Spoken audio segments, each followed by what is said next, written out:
Hi, I'm Nicole Chamberlain. I'm a composer and flutist here in Atlanta, and today we're going to talk about the extended techniques found in the flute quartet French Quarter that I premiered with perimeter flutes at the 2013 National Flute Convention.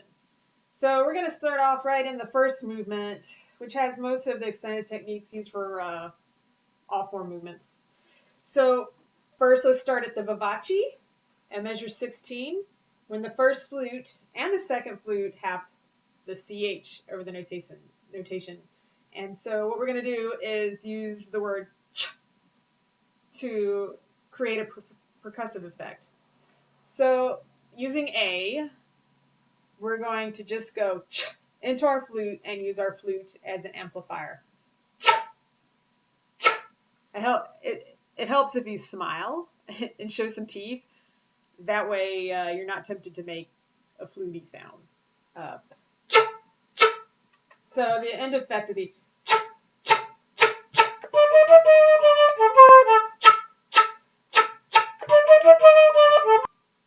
and that's how you incorporate it.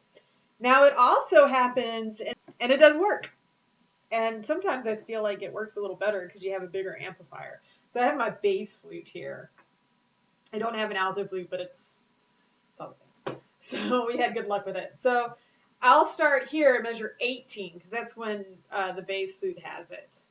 It's the same thing. It's sounds a little deeper, more resonant. I love the sound a little bit better. So at 18, it's and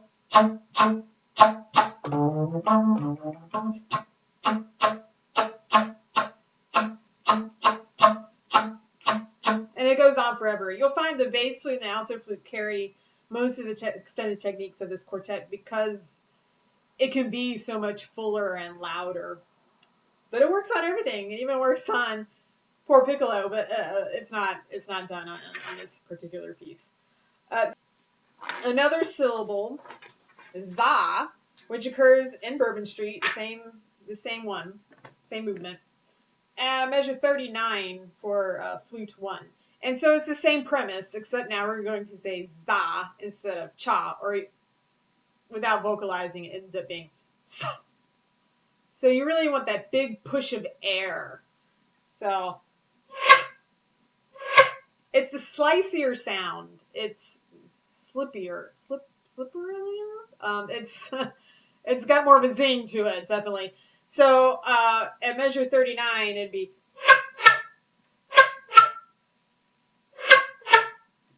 So if I want to make the transition, now what's great about this little section, so I'll start at measure 38, which is normal flute playing. 39 is the za, and then 40, we go to cha. This is all on the first and second flute.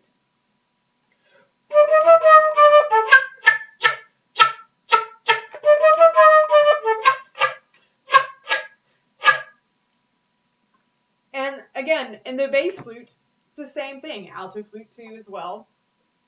So the zas. So if I start in measure 38 with the chas, then I'll transition to za, and they'll be normal. So. It's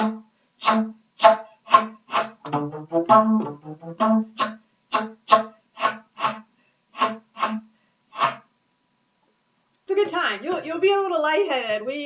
We got the dizzies pretty good when we were first starting to learn this piece. Now there's yet another syllabic beatboxing kind of thing. This is probably more true beatboxing because it's the hi-hat sound, the TS. And for first flute and bass flute, it actually happens in measure 72. And I think everybody has this at some point throughout the piece. So everybody will have to figure out how to do it. So it's the same thing. Use your flute as an amplifier. You'll hear their overtones. Measure 72 on the first flute. You hear that. I'm just keeping my teeth together. Pulsing air, lots of air. You need lots of air. So that rhythm is.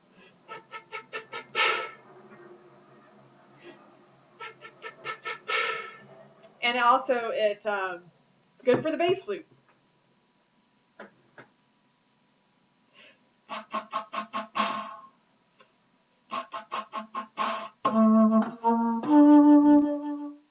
transition pretty quickly to normal flute playing. The most fun we had was in the second movement, beignets, where we had the SHH. So it should really sound like wind, basically. Now we found that in order to get the pitches to really be heard, we had to pull down. So our sh, instead of being really forward with our sh, it had to be more of a sh to funnel all that air into your flute. So you really want to pull your top lip down. So the first flute kicks it off.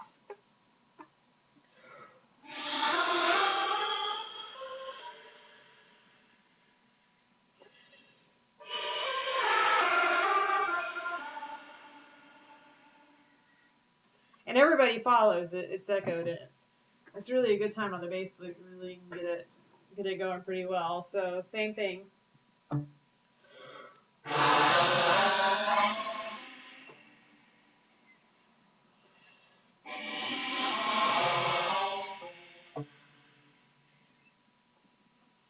So again, it's just an effect. You really want to mimic air. So don't get obsessed with making a pretty flute sound. That's not the object of the game at this point.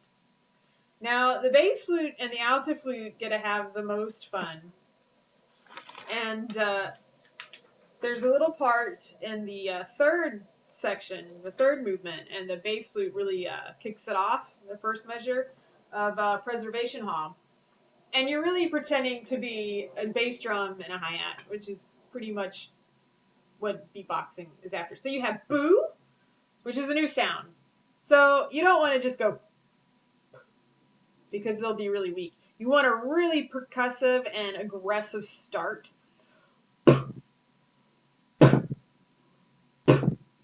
So kind of tight at the corners and loose in the middle with lots of air behind it. Some people like to use poo to think of poo more than a boo sound. You have to experiment and see what works best for you. So the resulting sound effect would be, and then I have it mixed in with the tss. So you get.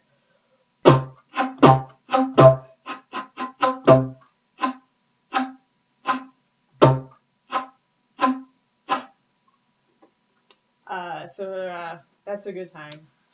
And then we really get to show off in the bass flute does in measure 50. We get to use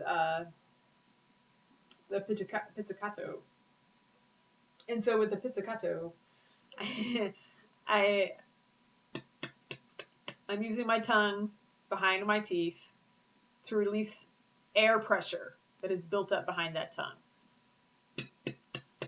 If you want to think of more like a really hard do, do, do, do, do, or two, two, two, two, two, but really seal off that air and then let your tongue release it. So I get same premise. So at measure 50, we have that. We're trying to be a bass. We're trying to be a double bass. I mean, that's really the effect I'm going after here. So we have a bass solo.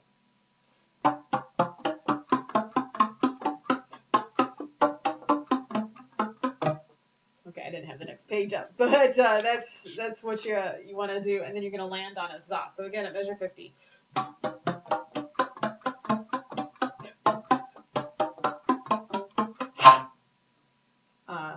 So you get to do a lot of that in that movement, especially.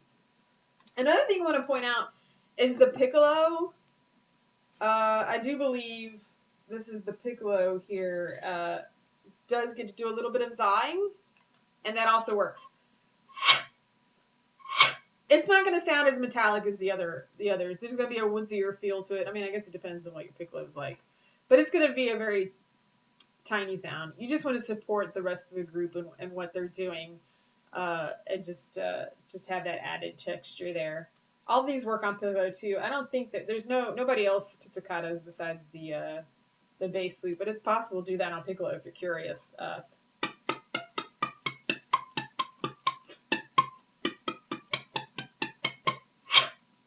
It all works.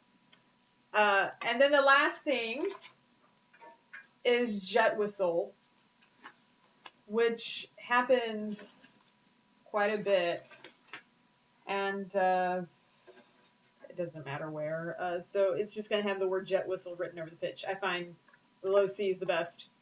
So what I'm going to do is I'm going to keep my flute upright so that the hole is pointing towards the ceiling, and I'm going to use my mouth and cover the hole there, and then blow just a lot of air, and I'm going to finger the pitch that's written. In this case, we're going to do low C.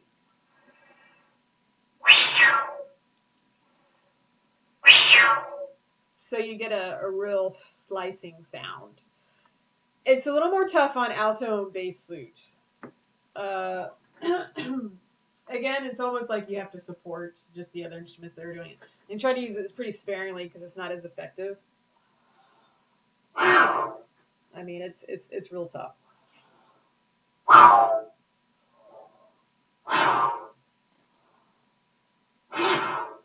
You can see I struggle with it, so I think I only have it like once or twice.